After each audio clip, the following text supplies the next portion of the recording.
Welcome to It's Official, a podcast by officials for officials, coaches, parents, and athletes to better understand the official's role in sports. Brought to you by Smitty Sportswear, for more than 25 years being the place to go for officials gear and custom printing. Smitty Sportswear. This week's podcast, How Officials Get Assigned, with your hosts, Len Adolf and Jim Schultz. It's 4th of July weekend. I'm Len Adolf. Welcome to It's Official, a podcast by officials for officials, coaches, parents, and athletes to better understand the relationship between officials and sports. You can see us on Spotify. You can see us on YouTube. You can listen to us on Google, Apple, iHeartRadio, Spotify, and CastBox. Give us a thumbs up. That would be great. And we appreciate any comments that you can give us. On today's episode, we're going to listen to Jimmy Schultz talk about being an assigner, what happens once you become a sports official, how you get your games. We're going to talk about that. We're going to go to commercial. We'll be right back. Whether it's lacrosse, football, basketball, wrestling, soccer, or baseball, Smitty Sportswear has all the equipment every official needs to look professional and do their jobs on the field, on the court, and on the mat. Located in the Middletown area of Monmouth County, New Jersey, Smitty Sportswear has been for more than 25 years the place to go for officials gear. And here's something you may not know. Working with businesses, groups, organizations, schools, and sports teams, Smitty's provides the perfect fundraising program. We've been doing it for years. T-shirts, sweatshirts, jackets, pants, bags, totes, blankets, beanies, scarves and hats, and baseball caps. If you can imagine it, we can make it happen. Online ordering is easy. Go to Smitty's, SMITTEEZ.com. Customer service is second to none. Smitty Sportswear, a proud sponsor of It's Official. We are back with my partner, my buddy, Jimmy Schultz. Howdy. Good morning. Good morning. Good morning. You know, we're doing this about 11 o'clock in the morning on Friday. It's July 4th weekend. Both of us are going to be out on the field. In fact, as I discussed, I'm taking a camera out this weekend, and we're going to show you what it's like to be an official. I know a lot of you guys already know, but for those of you who don't, it ought to be a pretty good experience. So we decided to talk today what happens. You come out, you become an official, USABL, NJSIAA, one of the organizations, and now you're ready to work. How does that work, Jimmy? Talk about being an assigner. Now, Jimmy is an assigner. Jimmy's been an assigner on many levels, youth organizations. A lot of people rely on him, and he relies on a lot of people. Talk a little bit about the process of being an assigner. Okay, it all depends. You start off. You live in a particular area. I'm sure you went through some training. You got your initial contact. Who you're working with. They trained you, and at that point, you got to make connections. You got to reach out to whoever you can, and you got to push. Your knowledge and connections with people. So all right, so you're the assigner. So you get the games from the leagues, correct? Leagues, coaches. I got people just call me, text me. I have no idea who they are. I get a guy from Pennsylvania. I'm like, who are you? And it's like, okay, you need guys because you don't have any PA refs. I see what I can do. You're out there. 30 miles away from most of my guys, so you make your connections. So I'm an assigner. People call me. They have events to be filled. I look at the level, and I try to fill them up with the appropriate official. Now, do you ever get backlash from the people who you assign from those individuals? I wouldn't call it backlash. Backlash is kind of negative, but I do take information in. How did he do? When you start, you usually start at direct level and you build your way up to, in my case, is grade school. Then you move on to high school, And then some guys move on to college. I got a number of refs who, if they moved up, they're doing great. It's what you want to, if you put in the time and you build a rapport, you can go anywhere. Talk a little bit about being an assigner and the pressures that you might be under with respect to making sure that you can fill all the games that come to you, or trying to fill all the games that come to you. Well, let's see. Timing. You want to know what's needed. At least I try at least a week in advance. Any good coach or athletic director will have his schedule set up and sent out to the appropriate assigners, months in advance, because you might have your area, but you got to realize there's other assigners out there, filling up their events. Are sometimes the ADs very specific about the type of officials that they want, experience level? I mean, or do they just simply trust you to give them what they're hoping to get? Well, at my level, it's not the ADs, but it's the coaches. And for the high school level, it's I look at the teams. How are they ranked within the state? And I try to fill in with top ranking officials in that case, and I try to get younger up and coming guys to get the feel. If I have guys who they're just starting out, and I see they're doing really good at the rec level, and I say, like, I can see them officiating this big match in 2 years. So if I got a summer tournament, I'm going to throw that guy in there so he gets the exposure and the feel. Whenever you do an event, you want to feel comfortable, and feeling comfortable means you have a rapport with the people there. Sometimes you go out there like, oh, I seen that ref, he's good. So do you ever get into a situation where when you're out there, you'll have people come up? I know a lot of times, even when you assign, you're also part of that assignment group, and a lot of times you're the head referee. So even though you don't get to overcall any issues, you're kind of there to manage the process. Will you pull one of your guys aside and have a conversation if something comes up about a particular way to handle the situation? Of course. You have to. There are situations on the mat or the ball field that come up that are not in the book, and you want to see how an official handles that. Being professional, coming prepared, looking at like a proper official. I don't know. A guy comes with pants that are wrinkled or a shirt that's got spots on it. Doesn't look professional. So that's something you could do as an official. To at least look the part. So something that does happen, you take them aside.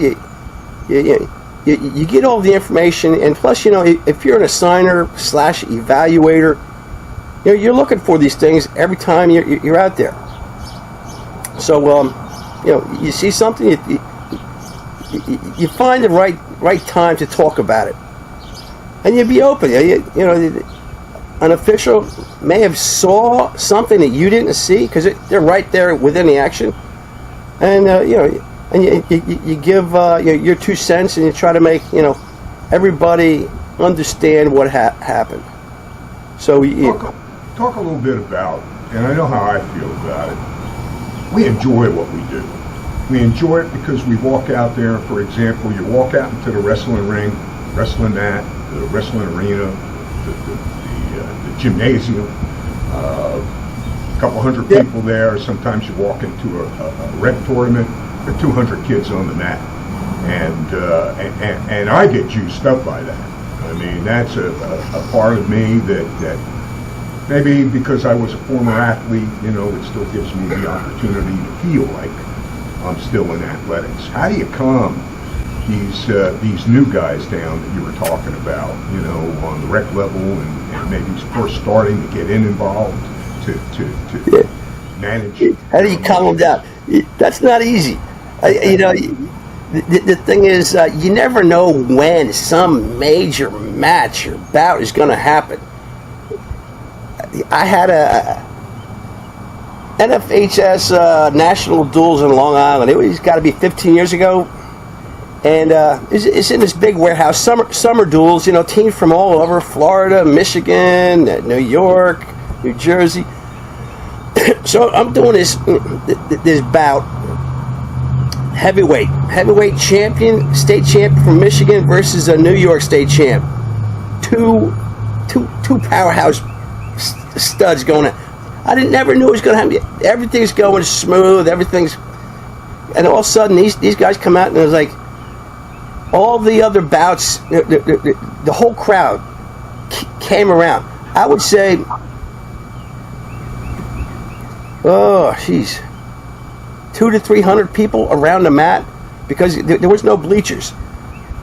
And these guys were going at it, and it was just the moment. You gotta live it. So you enjoy it. You let them wrestle. You just call the points and make sure everything goes smooth. And it did. It was great. Went in overtime, and the guys hugged each other after the match. It was. A wrestling match I'll never forget, and the thing about it, you just never know when it's going to happen. It could be at a rec level, it could be at a grade school level. Two guys just going at who could be NCAA champs in 5 or 6 years. So be ready for the moment, and when it happens, enjoy the ride. And one last question before I'll go to break with you. How do you tell the guys who are starting out to have the patience to allow themselves to develop as officials, as experience? I know sometimes we're all frustrated because we all think we're good, and we all think we should be doing state championships and tournament finals. But the reality is there are only so many of those spots to go around. And how do you tell somebody as an assigner not to feel disappointment in not getting a particular assignment, for example? Be patient. It doesn't happen overnight. You gotta put the time in, and you gotta build your rapport. And those things that you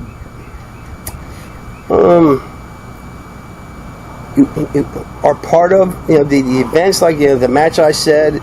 They all just build your character, So when you come to that, state assignment, state finals, you can say, I lived it. I can relate to that because I had something that is very similar. So you just got to, put your time in, And what do you do when a guy who is working under you comes to you and tells you that he's unhappy? And wants better assignments? I guess your response would be dealing with his abilities or just the particular situation. How do you deal with that?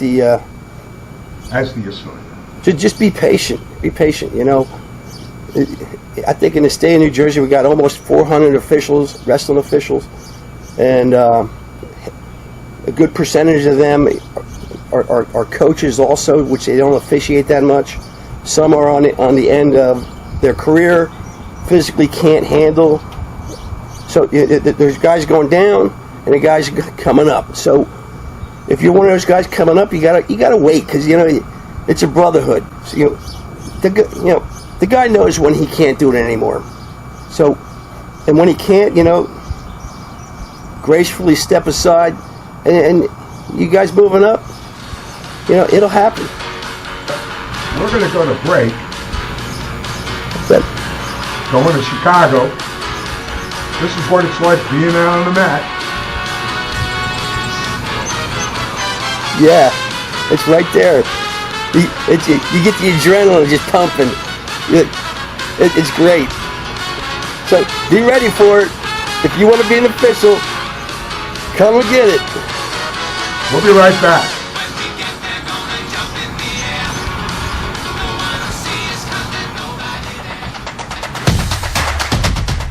The National Federation of State High School Associations has asked us to spread the word. Becoming a high school official is the easiest call you'll ever make.